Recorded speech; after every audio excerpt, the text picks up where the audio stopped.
During World War II, airstrips were built in the Sydney region at Pitt Town, Marsden Park, Schofields and Mount Druitt. The first post-war race meeting was held at Marsden Park.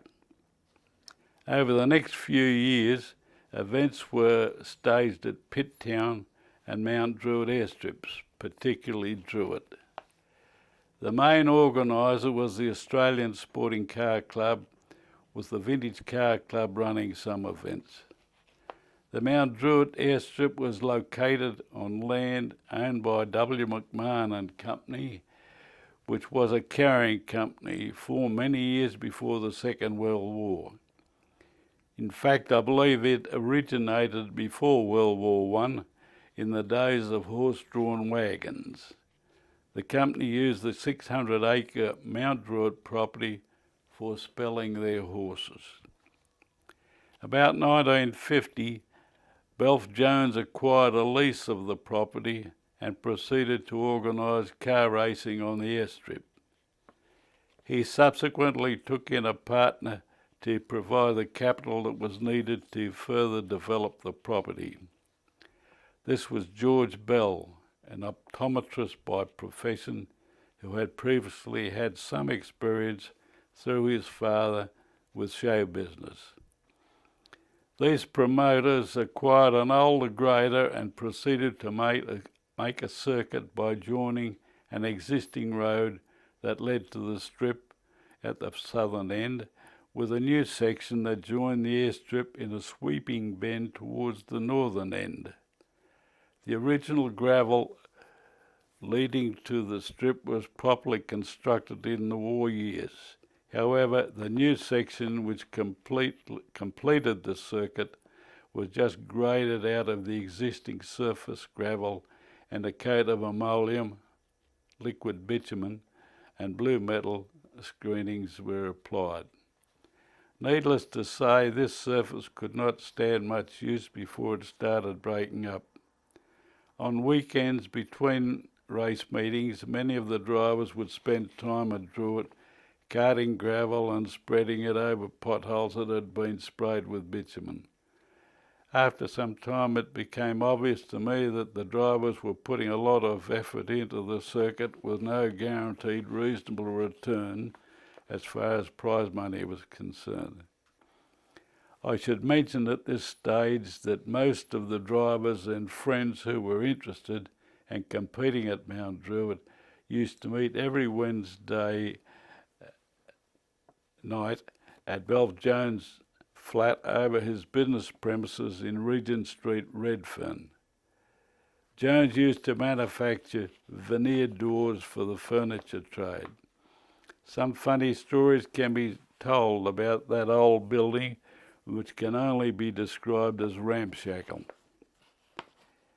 Because of my doubts about the prospects for the drivers at the hands of the promoters, I came to the conclusion that there should be an agreement between the two parties whereby the drivers received a guaranteed proportion of the gate. When this proposal was put to Belf Jones and George Bell, Jones was hotly opposed to it. However, George Bell was receptive to the idea and agreed along with a reluctant Jones. I drew up an agreement which the other drivers accepted and the promoters duly signed. Having got their signatures to this original agreement, which only contained from memory about 5 clauses, I then took this elementary document to John Corcoran and Company, who produced a formal legal agreement. When this arrived on the scene, there was no further discord, and the promoters signed the agreement between themselves and the drivers. I should mention at this stage that there was no formal club. Most of the drivers were members of the Australian Sporting Car Club, which had club rooms above a small service station in Cleveland Street, not far from Jones's factory. Once the formal agreement was signed, the word was passed around that a new car club was going to be formed, and meeting was arranged to be held in a hall over a hamburger shop in Regent Street, almost opposite where the Jones factory was situated. The hall was full of people when the meeting started, and Larry Humphries presented to the drivers the details of the agreement that I had instigated. There was unanimous support for the idea of details of establishing a new club, and office bearers were nominated and elected. Larry was elected president, I was elected secretary. I cannot remember all the names of the other committee members, unfortunately. The next decision to make at this inaugural meeting was the name for our new club. The meeting was really electric, full of unbridled enthusiasm. Numerous names were suggested, but the idea that it could follow the line of the British Racing Drivers Club was unanimously accepted. That is how our club, the Great Australian Racing Drivers Club, was formed, and the way the name was chosen. Larry Humphries resigned as president after some months. Rex Ellis was appointed secretary and I became president, holding the position for 7 years until I resigned for business and health reasons. During these years I was chairman of the State Council of CAMS and New South Wales delegate to the National Control Council of CAMS. I was president of the NCC for 1 year. During the time I was a member of the NCC, I was responsible for the introduction of compulsory seat belts, a formal form of medical examination based on that used by DCA at the time. This form was compiled in conjunction with the late Dr. John Newton. The longest running debate or argument that I had with my fellow NCC board members was regarding the introduction of advertising on racing on cars involved in racing. For years I encountered a brick wall of opposition. Then came a breakthrough. The NCC of CAMS gave approval for the name of the competitor and the driver to appear on the cars in letters no higher than 3 inches, or was it 4 inches? That was obviously the thin edge of the wedge. How many of today's competitors with their cars covered in sign writing would be aware of that situation? I am proud of my association with the ARDC over the years.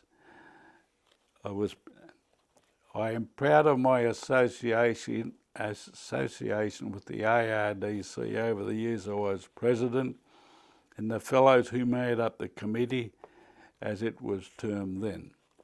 During this time we were running race meetings at Druitt about every 6 weeks, and we prided ourselves on the efficient way we conducted these events.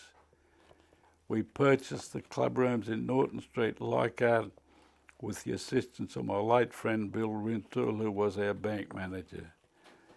We also conducted our first race meeting at Bathurst, Easter 1954. It was not long after this that we bought our first piece of land in the pit area of Bathurst.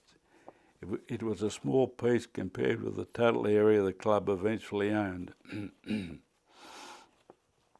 In 1953, Rex Ellis moved to Bathurst to take over management of Macquarie Motors after resigning his bank position and that of Secretary of the ARDC. The committee decided to appoint a full-time paid secretary, so Ted Waller was appointed. The club was quite short of funds, and on a number of occasions when things were quite tight, a couple of the committee members, one of whom is no longer with us, came to the party with short-term loans. About 10 days before our first Bathurst meeting in 1954, Ted Waller phoned me in a great state of trouble. He was extremely worried about the club's need to have £1,000 in Bathurst in cash in the hands of Jack Larson, who had been engaged to organise the ticket sellers and handle the gate takings. I am proud of my association with the ARDC over the years I was president and the fellows who made up the committee, as it was termed then. During this time we were running race meetings at Druitt about every 6 weeks, and we prided ourselves on the efficient way we conducted these events. We purchased the club rooms at Norton Street, Leichhardt, with the assistance of my late friend Bill Rintoul, who was our bank manager. We also conducted our first race meeting at Bathurst, Easter 1954. It was not long after this that we bought our first piece of land in the pit area of Bathurst. It was a small piece compared with the total area the club eventually owned. In 1953, Rex Ellis moved to Bathurst to take over management of Macquarie Motors after resigning his bank position and that of Secretary of the ARDC. The committee decided to appoint a full-time paid secretary, so Ted Waller was appointed. The club was quite short of funds, and on a number of occasions when things were quite tight, a couple of the committee members, one of whom is no longer with us, came to the party with short-term loans. About 10 days before our first Bathurst meeting in 1954, Ted Waller phoned me in a great state of trouble. He was extremely worried about the club's need to have £1,000 in Bathurst in cash in the hands of Jack Larson, who had been engaged to organise the ticket sellers and handle the gate takings, no later than Easter Sunday afternoon. I told Ted to meet me at the bank, where we had a conference with Bill Rintoul. After determining that the gate takings would be deposited by special arrangement with the local branch of our bank on Easter Monday, Bill said, "No problem." He arranged for a debit note for £1,000 to be available at Bathurst, knowing that this charge against the club would be met by the time it reached our branch with a deposit for the gate takings. Bill Rintoul was a fine gentleman and a bank manager, the like of which there are few today. Though I have not mentioned their names, I would like to pay tribute to all the committee members with whom I served during my term as president of the Australian Racing Drivers Club. They were fantastic years in motorsport, the like of which we shall never see again, and the dedication of the committee members was remarkable. Despite 2 disastrous episodes over the last 8 or so years, our club has managed to survive. I hasten to add that the ARDC only survived the catastrophe of 1997 through the diligence and business acumen displayed by President Damon Beck, General Manager Chris Holmes and the rest of the board. Best wishes and happy motoring to all. Arthur Hayes.